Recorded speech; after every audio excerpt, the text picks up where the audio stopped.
Ora, então, bom dia pessoal, sejam bem-vindos ao terceiro podcast do Ler o Jogo. Desta vez aqui com um tema do dia e uma análise, como costumamos fazer todos os programas. Desta vez a análise do Gil Vicente e depois de seguida a antevisão do clássico entre Sporting e Futebol Clube Porto, ou neste caso Futebol Clube Porto Sporting, para a segunda mão da Taça de Portugal, da meia final da Taça de Portugal. Ahm, Estou aqui com o António. António, ah, Bom dia a todos. lá está. Com a malta, não sei se a malta tem visto os últimos podcasts. Nós costumamos começar sempre pela análise de uma equipa. Ahm, Hoje ficou falado no último podcast que íamos falar da equipa do Gil Vicente. O António traz-nos aí algum conteúdo sobre uma análise que ele fez. António, Ora bem, começando pelo Gil Vicente, há uma época excepcional do Gil Vicente. Eles estão neste momento a fazer. Ainda não é a melhor época de sempre do Gil Vicente, mas está apenas a um ponto de o ser. Se eles conseguirem fazer mais cerca de 6 pontos, cumprem o melhor registro da história e associado a isso conseguem também a qualificação para a Conference League. Neste momento têm 30 jogos disputados, 47 pontos conquistados, 12 vitórias, 40% de vitórias nestes 30 jogos, 11 empates e apenas 7 derrotas. Tem 42 golos marcados, o que equivale ao quinto melhor ataque a par do Vitória de Guimarães. 32 golos sofridos, também é a quinta melhor defesa do campeonato. Apenas tem mais 4 golos sofridos com o Braga e o Benfica. Tem um registro em casa de 5 vitórias, 5 derrotas e 5 empates.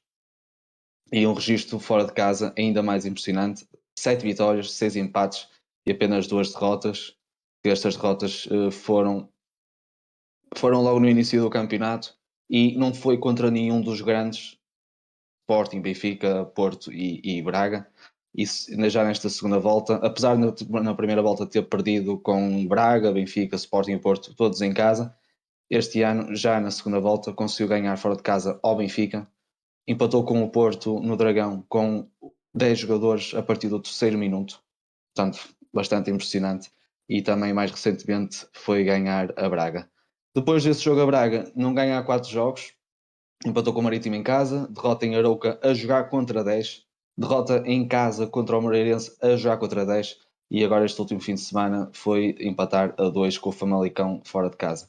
Próximo jogo em casa do Gil Vicente será contra o Passos Ferreira e depois tem mais cerca de 3 jogos, neste caso Sporting fora, Tondela em casa e acaba fora de casa contra o Guimarães.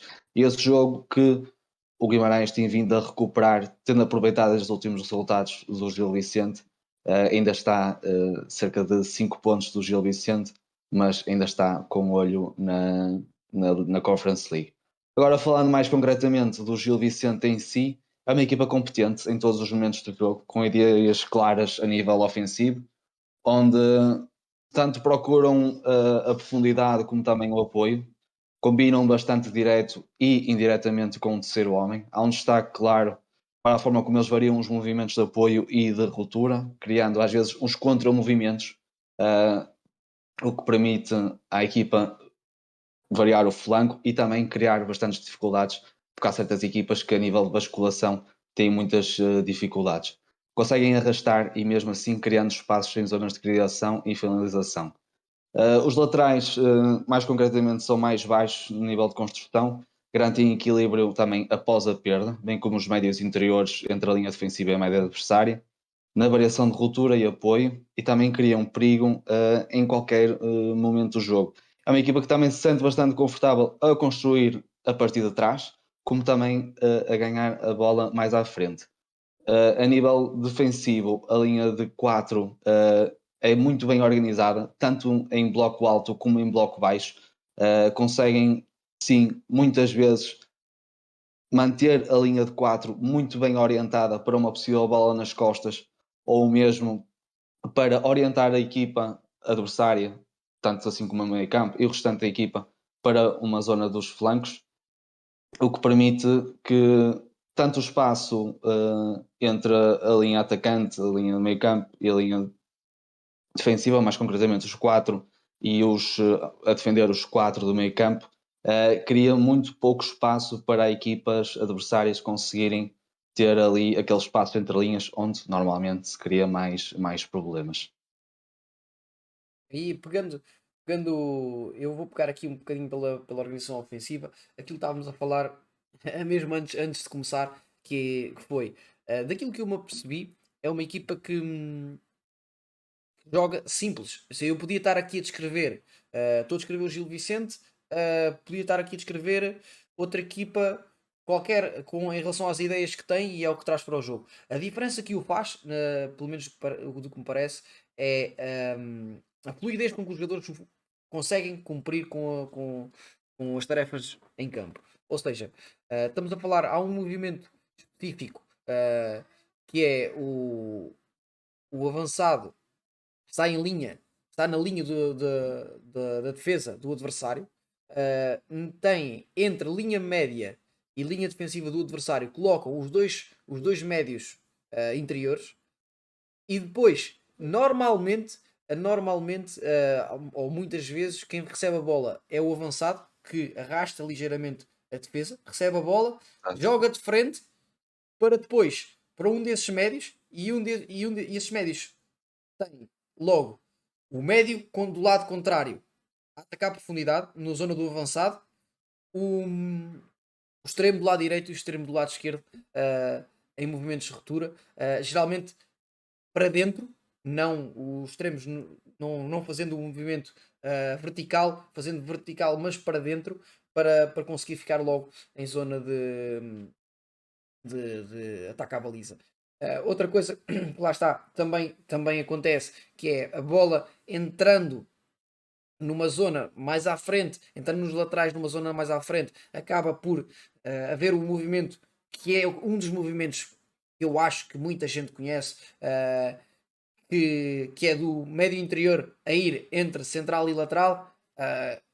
Isto podia ter, lá está, é uma das coisas que podíamos estar a descrever de outra equipa qualquer, mas a questão é aquele arrasto, mesmo que a bola não entre ali, aquele arrasto serve para a bola entrar no avançado, o avançado jogar de frente e estamos a jogar do lado contrário e a atacar do lado contrário, muitas das vezes. Independentemente se a bola entra naquele jogador ou às vezes o aclarar do espaço, como tanto se fala, o aclarar do espaço para a bola conseguir entrar arrastando os jogadores, para depois termos a linha de passe que nós queremos. Há um jogador que faz um movimento para simplesmente iludir o adversário, ou até se for o adversário não acompanhar, a bola poderá entrar nesse jogador.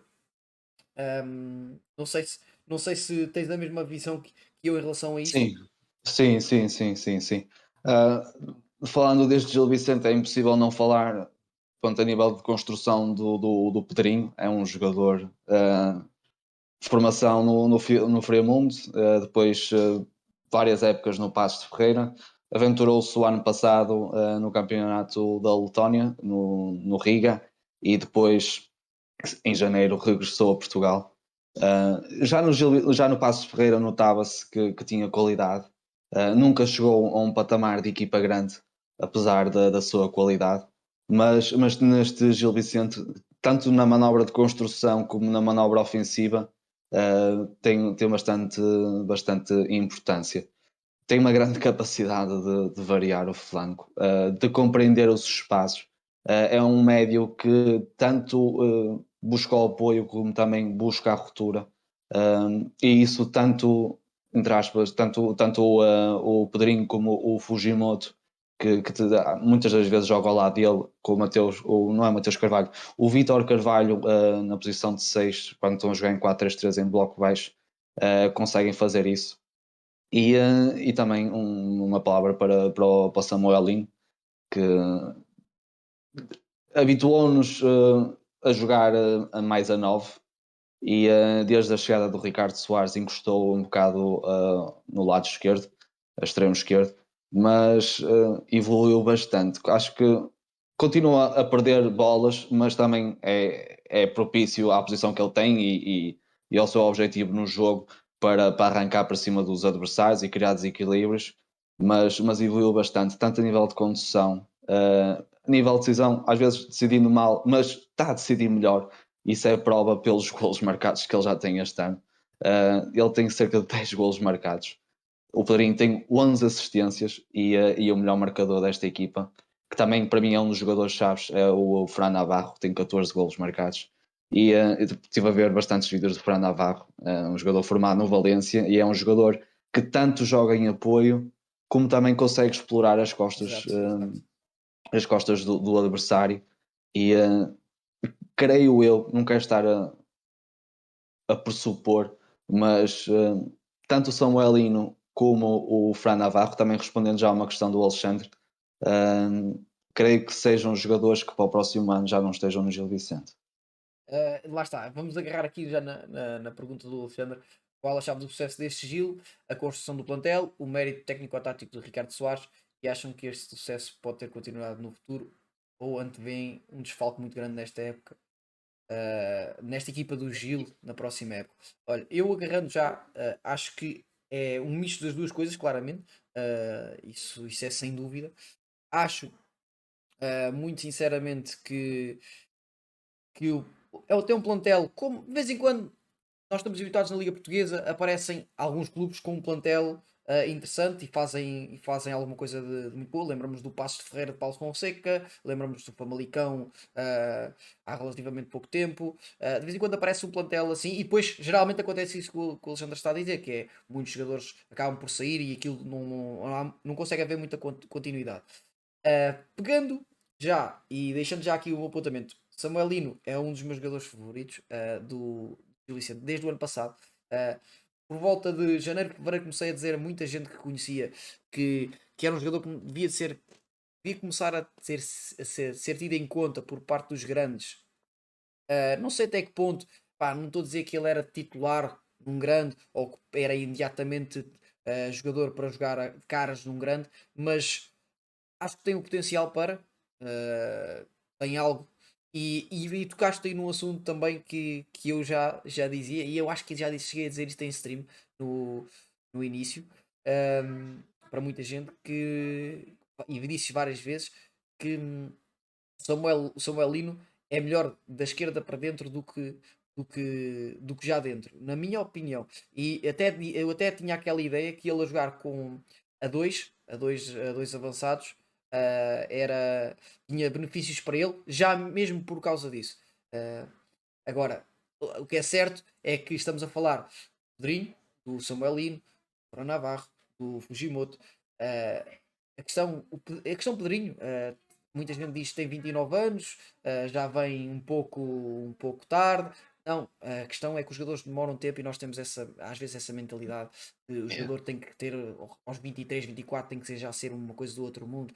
Ah, e não, o jogador não está no seu, pode estar nas suas melhores características ou melhor fase física, até aos 27, 28, 29, mas a nível de percepção de jogo, o jogador na fase final da sua carreira é quando está mais forte a nível de percepção de jogo. Normalmente, a maioria dos jogadores, e geralmente os jogadores de meio campo, são os jogadores em que isto acontece. E é normal que o Pedrinho, com estes anos de experiência, com a qualidade que sempre teve, porque eu acho que nós todos sempre reconhecemos qualidade técnica ao Pedrinho, com estes anos todos, com a experiência que tem tido, foi, o- foi bom para ele e claramente transformou, ajudou a ser o que é hoje, Sure.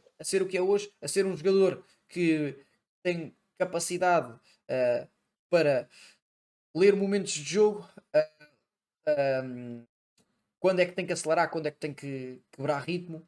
Isso é muito importante e parecendo que não, é um tipo de tarefa na minha opinião, no futebol, que cada vez é mais raro, acho eu, haver médios com estas características. Porquê? Porque hoje em dia muita gente acha que ou se deve fazer sempre passe vertical, porque passe para o lado e para trás também não presta, ah, ou então muita gente acha que o passe para o lado e para trás, ou o passe curto, ou algo do género, é fundamental e deve-se evitar o passe vertical. Temos opiniões muito 880 e aquele jogador que fica no meio, que eu acho que é um dos casos do Pedrinho e com as devidas distâncias, mas um jogador que eu acho pronto, que em Portugal, em nível de portugueses, faz isso muito bem é o João Moutinho, e já falámos aqui sobre isso. É isso, eu estava a pensar Uh, nisso. São jogadores com as devidas distâncias, mas com características muito parecidas. Eu acho, sinceramente, que Pedrinho tem feito uma época excepcional. Lá está, os números também não mentem. E, ok, o facto de ter as assistências dá-lhe a visibilidade. Dá-lhe a visibilidade, mas se calhar se não tivesse as assistências, se calhar não sei se teria assim tanta visibilidade como tem para muita gente. Um, Acho que depois agarrando no Fran Navarro, eu sinceramente não o conhecia. Nem Uh, eu, nem eu, nem não eu. conhecia o jogador, só nesta época comecei a perceber quem era o Fran Navarro, como é que jogava. Fujimoto, outro, tinha muito pouco conhecimento sobre ele.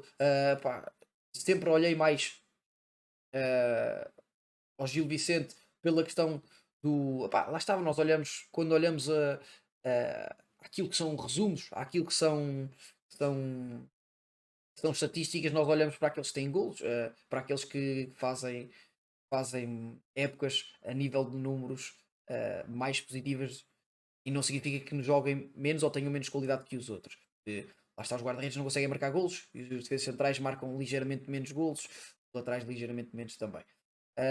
Mas agarrando nos números do Fran Navarro, estávamos a dizer que Fran Navarro tem 14 golos, não é?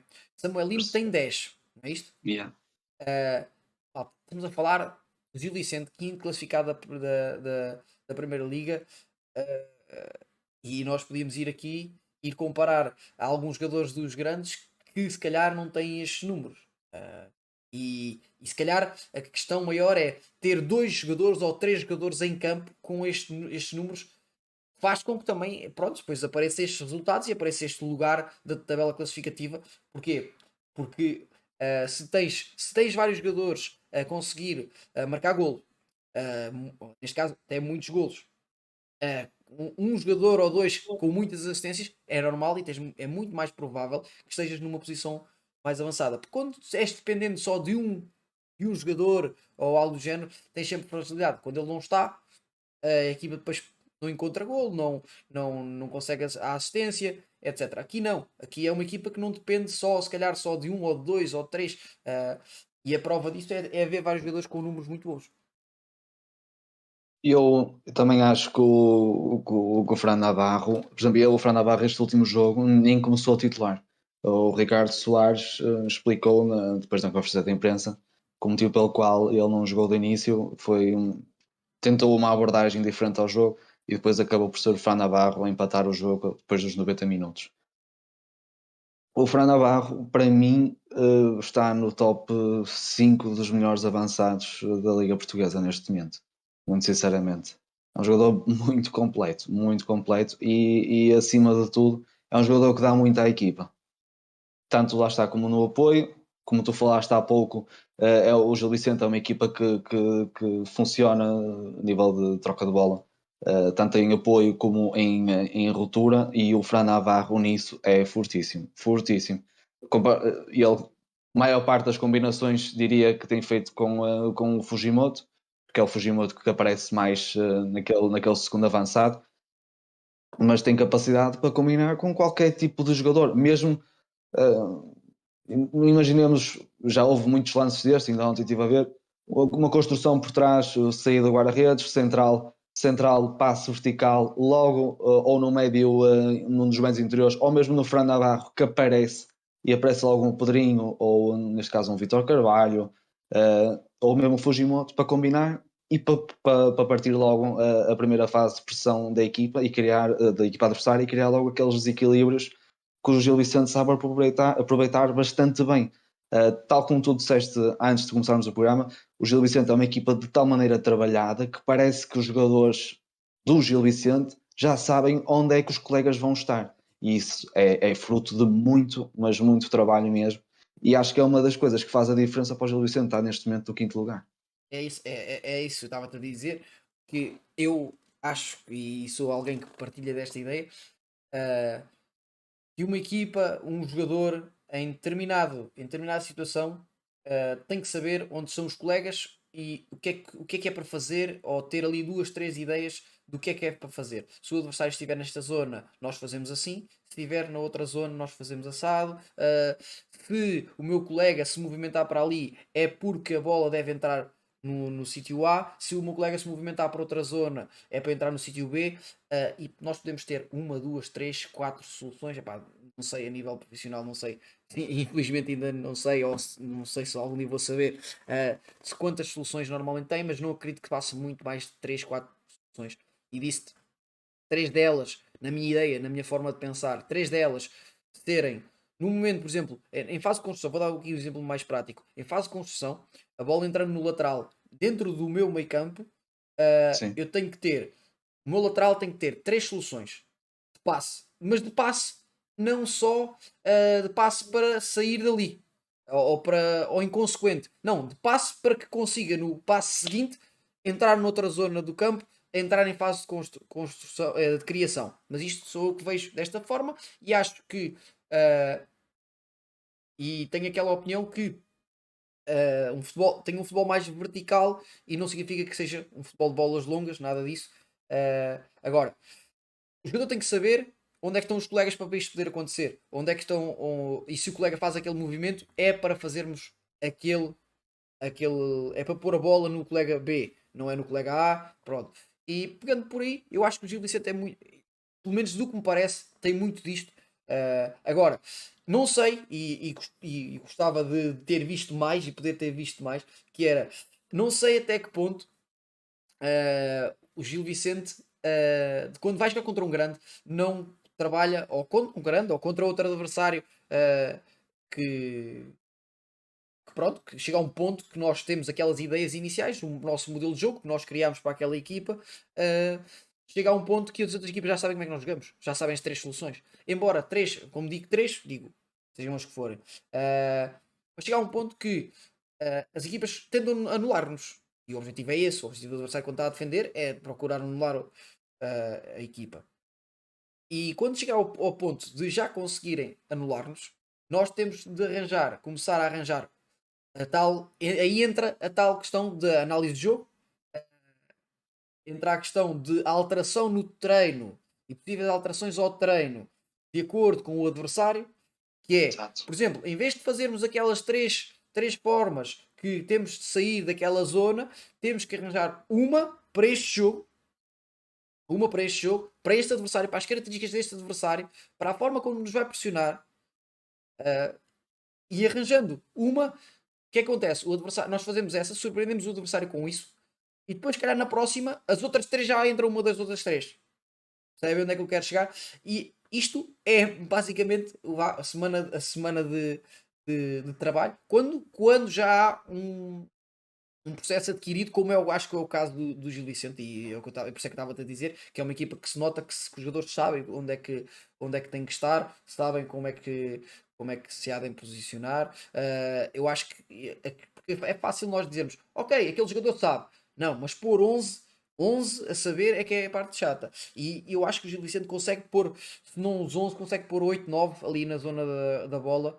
Uh, ou zona mais próxima da bola, ou zonas onde tem mais influência, pelo menos nessa zona conseguem pôr a equipa e os jogadores a conseguir cumprir com os posicionamentos que provavelmente o treinador pede, porque se não fosse essa organização, muito provavelmente não teriam os resultados que têm, apesar dos bons jogadores que têm.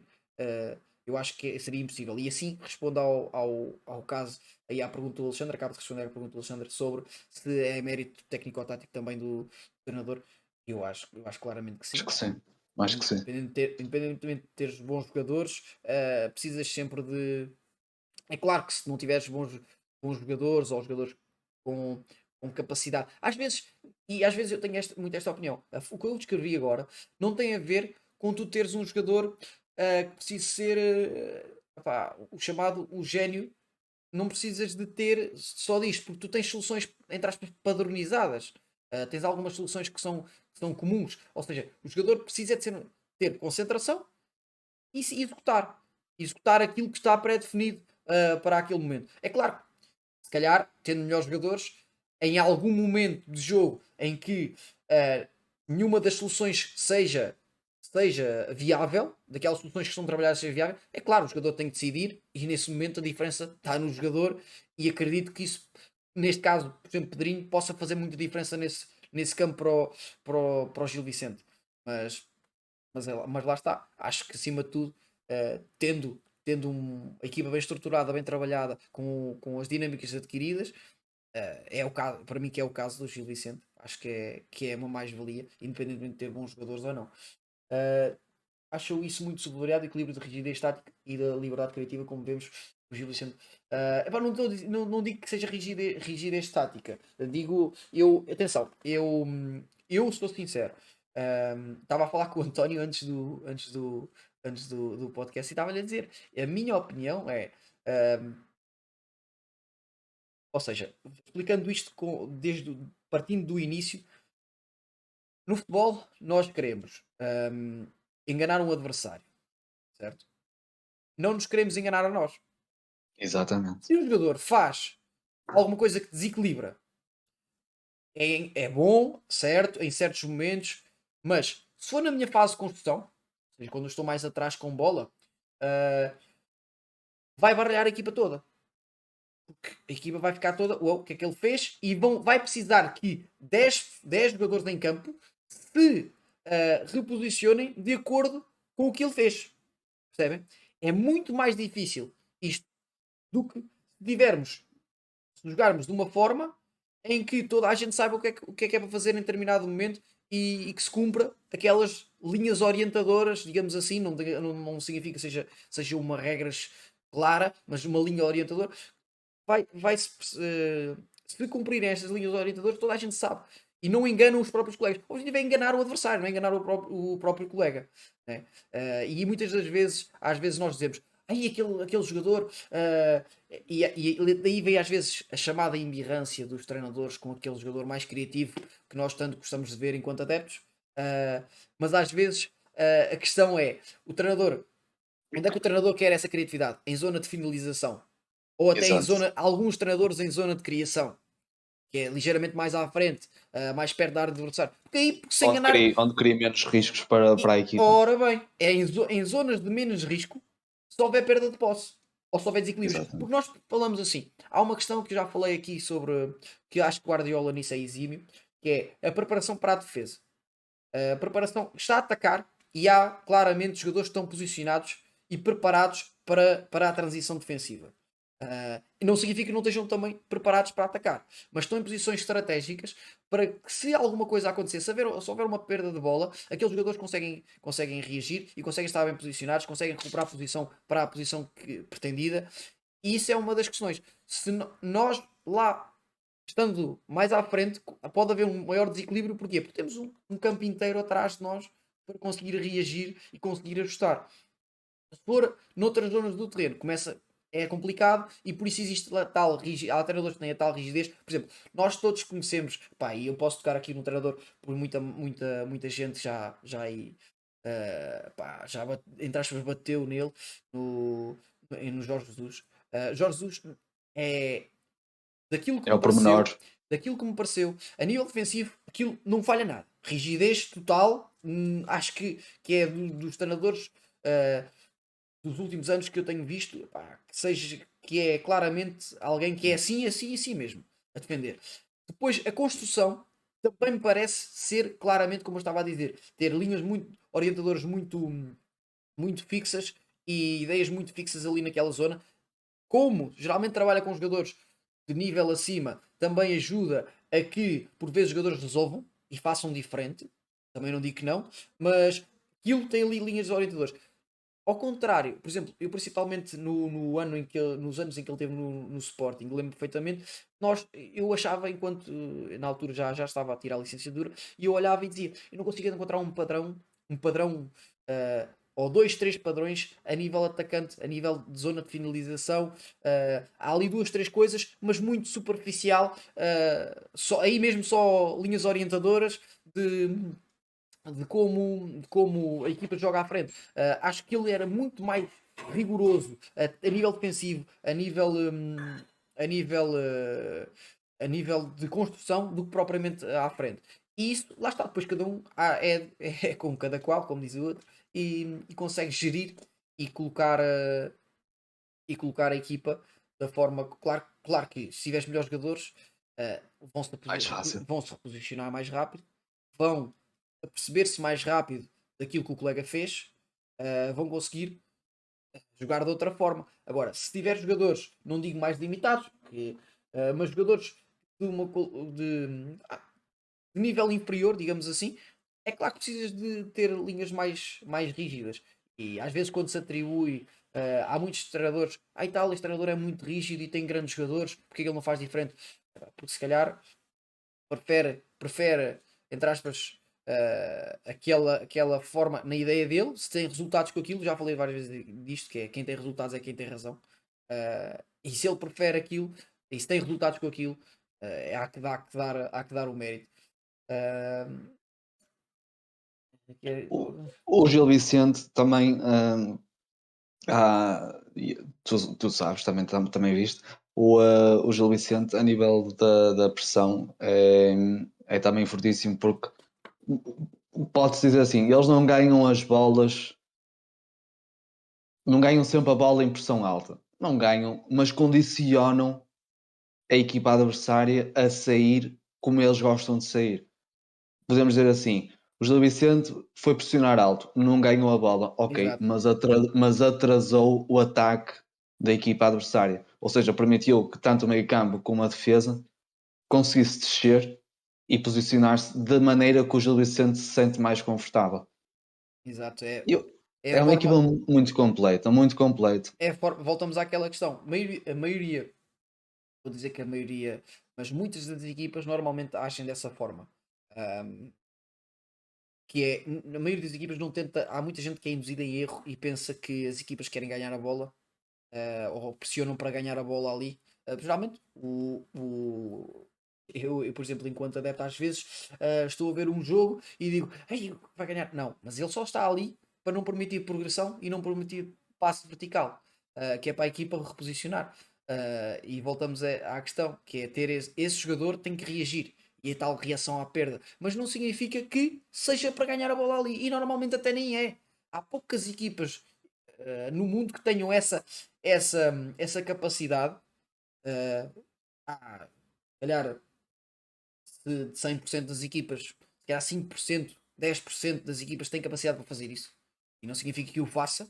E não significa que o faça. Porque normalmente até é arriscado. Porque tu, para estares a pressionar em cima para ganhar uma bola, tens que te posicionar em algum sítio. E se tiveres só a impedir a progressão e a saída de bola, tu consegues Sim, reposicionar. verdade. E voltamos àquela questão que é onde é confortável as equipas defenderem. Bloco não significa que seja muito baixo, mas em bloco, na sua zona de linha de pressão, onde estão habituados a defender, onde é comum estarem a defender, e claro, a equipa está habituada, permite à equipa recuar, e a partir daí torna-se mais fácil para toda a gente. Lá está, voltamos à questão de todos sabem o que é que têm que fazer naquele momento. E se calhar, se houver um colega que vá pressionar e seja ultrapassado porque tentou ganhar a bola, já estraga um pouco daquilo que é o processo do resto da equipa, porque depois a partir daí vamos ao efeito dominó que às vezes acontece nos jogos, que é este Aí uma peça, vai tudo. cai, a partir daí começamos a ver se a outra equipa for forte nesse momento, começam a cair todos. Vai quase, notamos quase um por um, ou um, dois a serem ultrapassados até que a equipa adversária chega perto da baliza.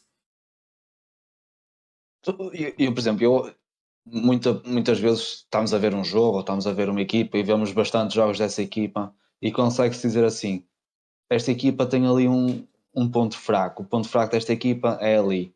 Eu olho para este Gil Vicente e não consigo identificar um ponto fraco.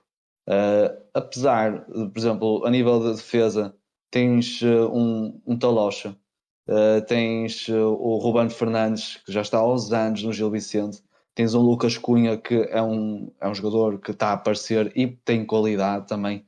E do lado direito tens um Zé Carlos que é emprestado neste momento pelo Braga, que não tinha lugar no plantel do Braga, mas está mais do que visto que iria ter lugar no Braga. Portanto, Eu estou a falar só a nível defensivo, porque pode dizer, o Gil Vicente tem um plantel de 23 ou 24 jogadores. Poderia ter, pode ter, e tem, mas o Gil sai um, entra outro, e eu acredito que o jogador que entra tem a mensagem bem Voltamos, percebida, tal como o outro que sai. voltamos àquela questão, que é, às vezes aquela, por exemplo, temos uma ideia, em certos momentos, Ruben Amorim, por exemplo, toca aqui, já falou várias vezes que as características dos jogadores influenciam aquilo que é o jogo. E depois temos esta questão, que é outras equipas que eu acredito que funcionem da seguinte forma, que é, independentemente do jogador que entre, a tarefa é aquela. E há aqueles treinadores que dizem, e depois isto é um contrassenso, né? Porque depois quem ganha é quem tem razão, mas é sempre um contrassenso que é, e tal, mas eu não posso pedir ao A para fazer o mesmo que o B, porque não tem características diferentes, certo? Mas qualquer um deles consegue perceber neste momento onde é que eu tenho o colega para pôr a bola. Naquele momento o colega tem a bola, o que é que eu tenho que fazer? Acho que isto não é mais que isso. Agora, se me estiverem a falar em processo de zona de finalização, em que tem que ser desequilibradores, é claro, não posso pedir a um jogador para ir no 1 para 1 se ele não tem capacidade de ir no 1 para 1. Agora, para respeitar algumas guidelines, alguns padrões da equipa, eu acho que maioria dos jogadores sendo concentrados, estando fisicamente bem, acho que podem conseguir cumprir com isso, e é o que tu estás a dizer, e provavelmente é o que acontece no Gil Vicente. Todos sabem qual é o processo, qual é a forma, quais são as ideias, a partir daí toda a gente executa, e eu acho que torna-se mais fácil. Lá está, podemos ver um futebol que, na minha opinião, é um futebol simples. O futebol do Gil Vicente é simples, também não, lá está, não podem enfeitar muito. Porquê? Porque se tens este tipo de guidelines, também não vai ser um futebol que seja, que seja muito rebuscado. Mas a verdade é que a simplicidade, para mim, na minha opinião, às vezes é beleza. Pelo menos Um eu estava a dois ver o jogo, constante, tabela. eu estava a ver alguns vídeos, pá, e a simplicidade é que faz com que o futebol, para mim, seja mais bonito, sou sincero. E não Exato. significa simplicidade, não significa, lá está, aquela mentalidade de defender com 11 atrás da linha da bola e depois sair na frente em contra-ataque. Certo, se isso der resultado também não vejo porque não. E às vezes isto é bonito, porque por exemplo, às vezes vemos uma recuperação de bola, uma bola longa, a jogadora leva a bola um bocado, mete a bola para dentro e o avançado finaliza e toda a gente diz: ei, a grande contra-ataque, que bonito. Não é? Mas depois ninguém gosta do processo que dá para conseguir esse contra-ataque. Uh, e essa é uma questão. Epá, voltamos à questão do 8 a 80 e depois isto é. Os treinadores vão decidindo e se dá resultado a malta acha que está bom, se não dá resultado a malta acha que está mau e é isto. Basicamente é isto. Tínhamos ali não sei, não vi o nome dele, mas estava a falar também do guarda-redes, o Ziga Sim, sim, Frelli. sim. O Ziga Frelli também está a ser uma boa surpresa, principalmente o jogo com os pés, porque o Gil Vicente é uma equipa que constrói por trás e o Ziga Frelli tem muita capacidade, tanto de jogar curto como de jogar longo, não há problema nenhum. Tem os dois centrais. Uh, Acredito que o Ruben Fernandes, a nível técnico, não seja tão evoluído como o Lucas Cunha, mas não se nota. Prova de que tanto o Lucas Cunha como os jogadores que estão mais à frente dele, se calhar sabem que se calhar vai haver mais dificuldades a sair do lado esquerdo, ajudam-no e posicionam de maneira a dar-lhe solução, tanto a nível interior como a nível lateral, como a nível mesmo de central, ou mesmo o próprio guarda-redes, que lhe dá aquela opção de segurança e confiança. Exato. Pegando aqui só para terminar aqui a parte da análise do Gil Vicente, e porque foi algo que surgiu daqui, a questão do Guardiola não deixar os jogadores entrar em os extremos entrarem em corredor central ou em zona interior antes da fase de finalização. Eh, ou seja, quando a equipa está mais perto, aí entram. Porquê? Porque aí é vantajoso, aí estás a colocar gente dentro da área para possível finalização. Cá atrás estás a afunilar o jogo. Se for ligeiramente mais atrás, começas a afunilar o jogo e começas a perder espaço para conseguir abrir zonas por dentro. O que é que o Guardiola pretende? Guardiola, na minha opinião, e atenção, isto é a minha forma de ver o que é o jogo do Guardiola. Guardiola pretende atrair por fora para jogar por dentro. Ou seja, Os próprios laterais vêm dentro, exato, na a construção. ideia é atrair fora a equipa adversária a abrir, bascular, abrir, bascular, e enquanto bascula para um lado e para o outro, há um jogador que pode demorar mais tempo e a bola já entra naquela zona, que é o atrair por fora para jogar por dentro. E voltamos à questão que é, se tu me colocares os teus jogadores por dentro, eles já não precisam de ir fora. E se não precisarem de ir fora, não desequilibram, não consegues fazer espaço no meio, só consegues jogar por fora. E às vezes a malta diz: a equipa só está a tentar circular a bola por fora. Malta, às vezes está a tentar encontrar espaços no meio. Muitas das vezes é problemático é quando a equipa anda a, encontrar, a circular a bola por fora e depois estão os jogadores lá da frente estão muito por dentro e não há ninguém que dê largura lá à frente para obrigar a que a equipa adversária bascule de um lado para o outro. A ideia é essa. O Gil Vicente é muito forte no jogo interior, mas lá está, não é foca só no jogo exterior, como foca no jogo exterior para atrair para o Exatamente. espaço Não, interior. porque tu vês os extremos bem abertos, em certos momentos, Exato. os extremos bem abertos, os laterais não muito subidos, mas também abertos, e a verdade é que a bola vai circulando e a defesa adversária é obrigada a bascular para a bola não entrar no extremo diretamente do lateral.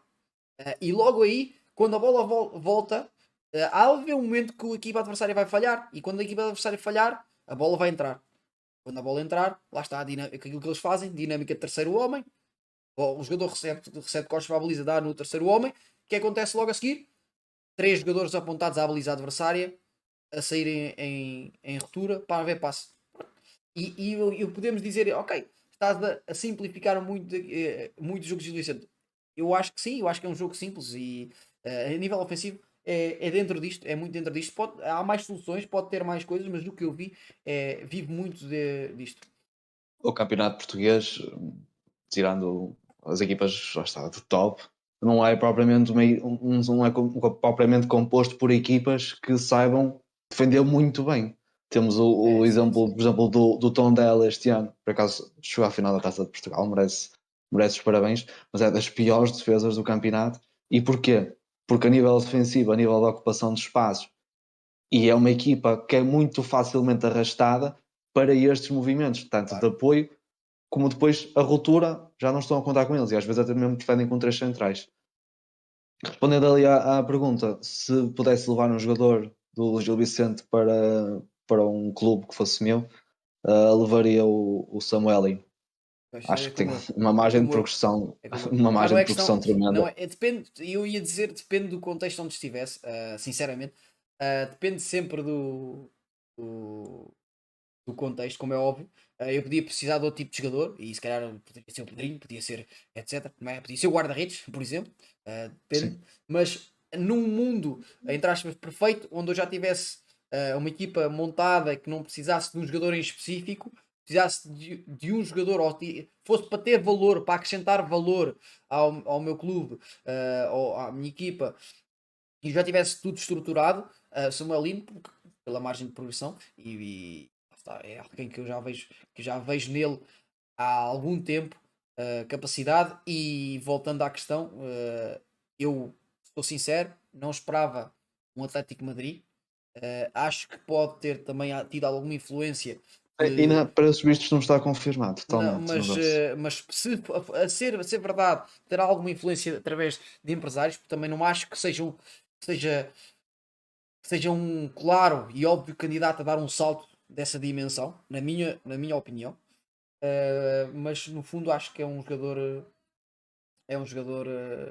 super, super, super interessante que os clubes grandes, lá está, deviam continuar de olho se ainda houver a possibilidade de jogar. Onde é que eu o vi a jogar mais? O Samuelino. Sinceramente, acho que o Samuelino encaixava melhor neste momento até, e passando já aqui, fazendo já o ponto para o tema seguinte, encaixava mais no Porto.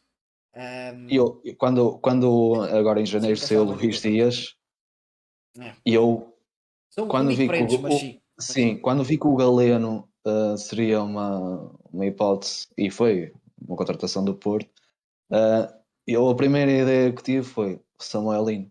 Também fruto do jogo que ele fez no Dragão, fez um jogo tremendo, fez uma assistência para o E... Fran Navarro e acredito que não sei se ele é mais novo que o Galeno ou não, mas são jogadores diferentes E opá, isto depois depende de cada um, do que é que o treinador quer e do que acha que a equipa pode ganhar com aquele jogador, mas eu, da opinião pessoal, preferia o Samuel Lino ao Galeno. Epá, eu digo, a minha opinião tem a ver com o São Belino poder fazer, e num Porto, poder fazer um híbrido 4-4-2 para um 4-3-3. Eu acho que é claramente jogador para fazer isso. Uh, Tanto pode jogar encostado à linha como pode jogar por dentro. A dois avançados. E eu acho que era por isso era a chave neste momento. É a equipa, o Porto é a equipa que eu vejo que pode não, e faz. Tanto que às vezes o Taremi, toda a gente vê o Taremi ligeiramente descaído para a esquerda, ou jogos que viram o Taremi descaído para a esquerda, e depois em certos momentos estava lado a lado com o Evanilson. Mas lá está. Passando aqui ao tema do dia, ao tema do dia, que este é mesmo para hoje. O Porto Sporting, eu posso dar já aí um pequeno resumo daquilo que é, ou que é a minha opinião, pode acontecer. Eu já falei com algumas pessoas sobre isto. Acho sinceramente que hoje, é óbvio, temos um Sporting a correr atrás, um Sporting que é o jogo da época para o Sporting. Não há como. Título já não há. Muito provavelmente. Matematicamente ainda é possível, mas é o que é. Ou seja, é o jogo da época para o Sporting.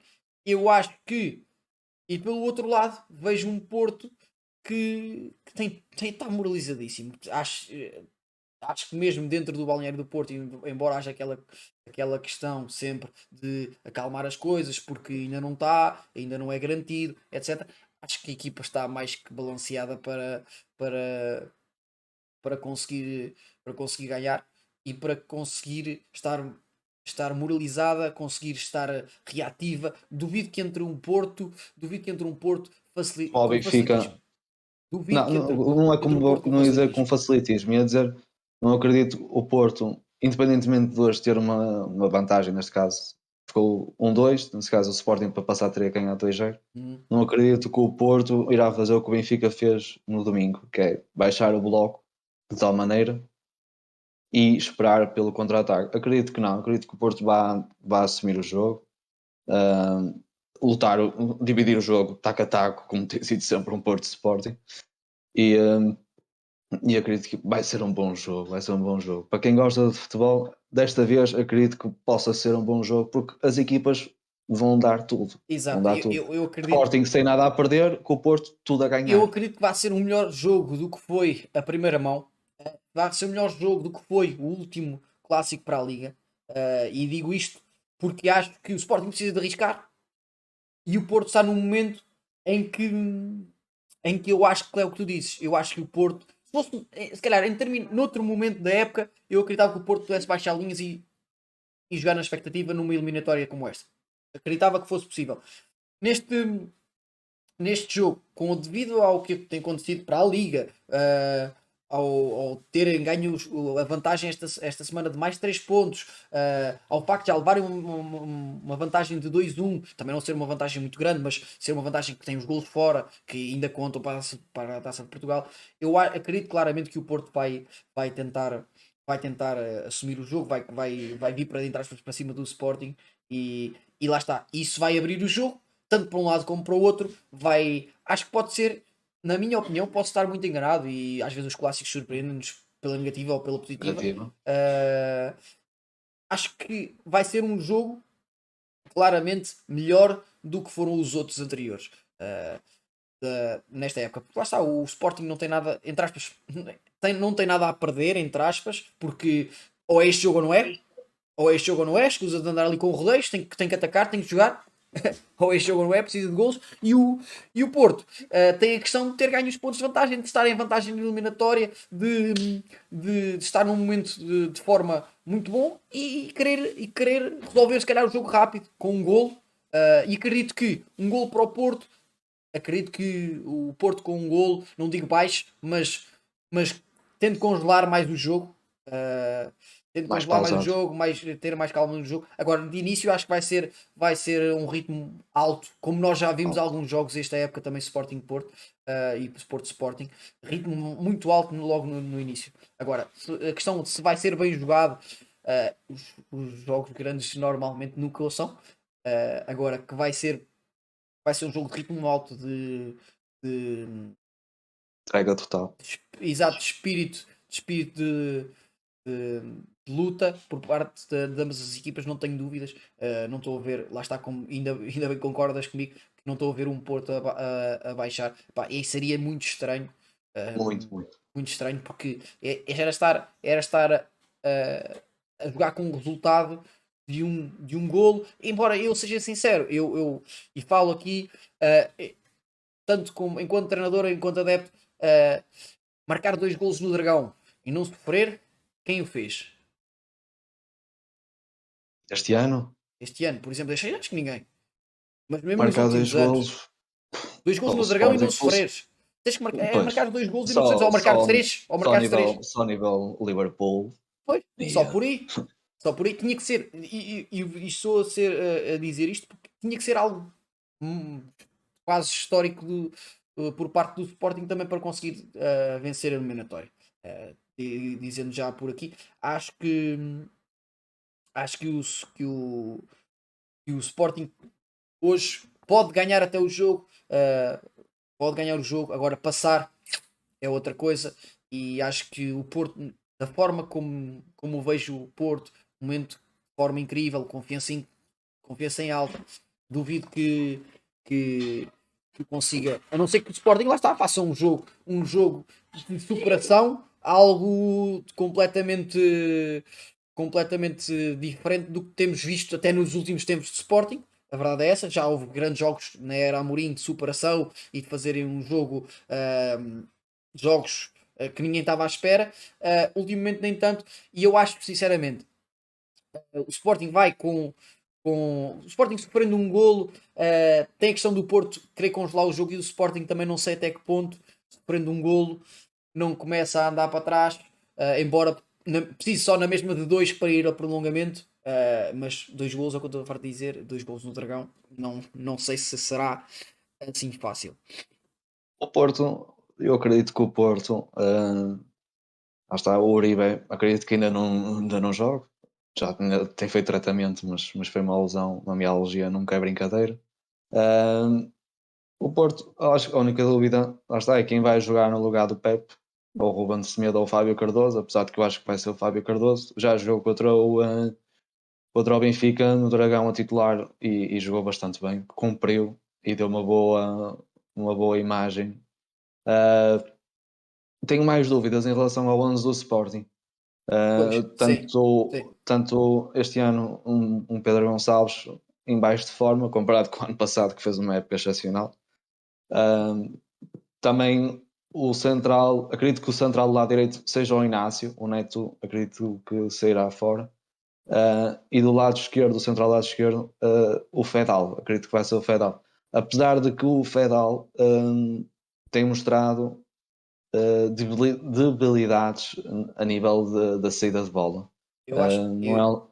eu, Diz, diz, eu diz. percebo, eu acho que há uma coisa que é, o Porto não vai fazer o mesmo que fez o Benfica, como estavas a dizer, mas a equipa do Sim, Sporting não acho que não pode, e fiz aqui um parênteses, há uns tempos, não pode, aqui depois do jogo do Benfica, não pode estar tão alta contra clubes como o Porto, como o Benfica, porque a equipe, a defesa com o Neto, a Coates, mesmo Gonçalo Inácio, não é uma defesa rápida. E mesmo sendo a 3, viu-se o gol do Darwin. Não sei se te lembras do gol do Darwin. Eu estou a falar do gol sim, do Darwin mais desculpa, especificamente, mais propriamente. E é um gol que nós vemos em que está ali uma das maiores debilidades do Sporting. eh, é o tentar, quando vão pressionar em cima, a questão da velocidade dos seus defesas. E lá está. E temos a questão de eu dizer isto, e aproveitei para fechar outro assunto, que é quem permite a que a bola seja colocada na frente é tão culpado como quem cá não acompanha cá atrás na velocidade. É aquela velha história, né? E a malta às vezes só olha para os jogadores que são os últimos a estar perto do lance e a falha do último jogador, mas existem falhas em determinados momentos. Eu acho é que, e estavas a falar do Fedal, acho que o Fedal é um jogador que foi bastante útil a época passada, mas se revela ter dificuldade principalmente naquilo que é a progressão com bola. Acho que não é um Exato. jogador que arrisca muito com progressão com bola, é um jogador de entregar, entrega e fica, entre aspas, no mesmo sítio, entrega.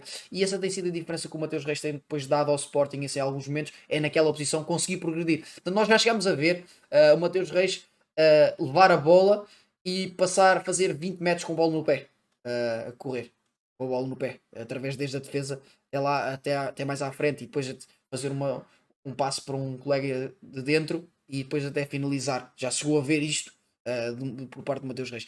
Pedal não tem isso. Pá, e lá está. Agora não sei o que é que será, quais serão os objetivos, quais serão, como é que o Ruben Amorim vai tentar passar aí, tentar passar as dificuldades, não passar as dificuldades que passou, por exemplo, na primeira mão. Eu acho que o Sporting, apesar de não jogou assim tão mal, mas a verdade é que é o que estava aqui a dizer o Porto Rules no chat. O Sporting arriscando, ou arriscando mais, arrisca-se a sofrer também. E essa é claramente que a essência do jogo, que é o Sporting ao arriscar, o Porto vai ter também mais oportunidades para conseguir, para conseguir tirar dividendos disso. O Slimani, lá está. Vamos pôr o cenário: Pedro Gonçalves não joga, jogará Sarabia, jogará Paulinho, e não acredito que jogue o Edwards. Não jogou, não Achas que o acredito que Sporting tenha joga feito. Com o Slimani e Paulinho? Acho que sim, acho que sim, muito Eu, sinceramente.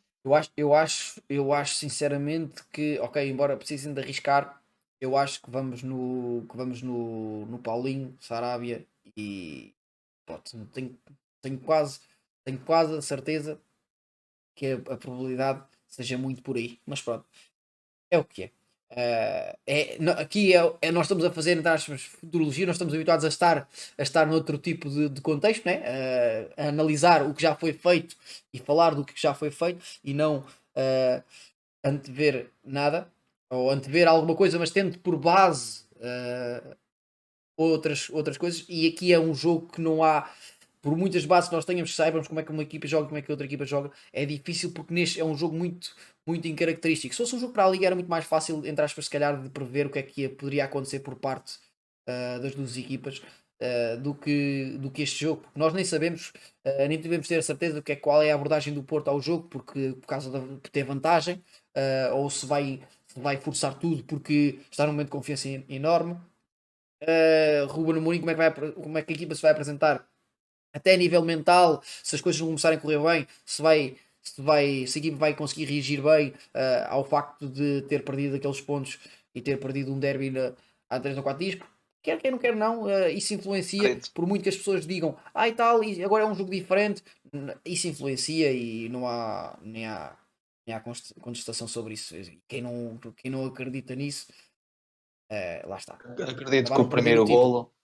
primeiro golo, tanto uma equipa da outra, vai Vai mexer, desbloquear. sim, vai mexer com o jogo. Vai, vai, vai. Vai mexer com o Vai, jogo. vai. E se bem que eu acho que um gol do Porto se for o primeiro gol a ser do Porto, é mais decisivo no jogo do que se for um gol do Sporting. Acho que um gol do Sporting é 0-0 na mesma, para o Porto. Sim. Continua com vantagem. Ok, o Sporting está mais perto, mas é um 0-0. É um 0-0.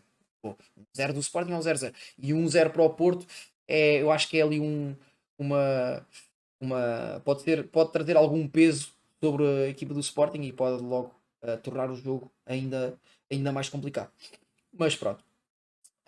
Por hoje fechamos. Antes de mais, obrigado a todos que estiveram por aí, obrigado a todos que estiveram a ouvir e a ver.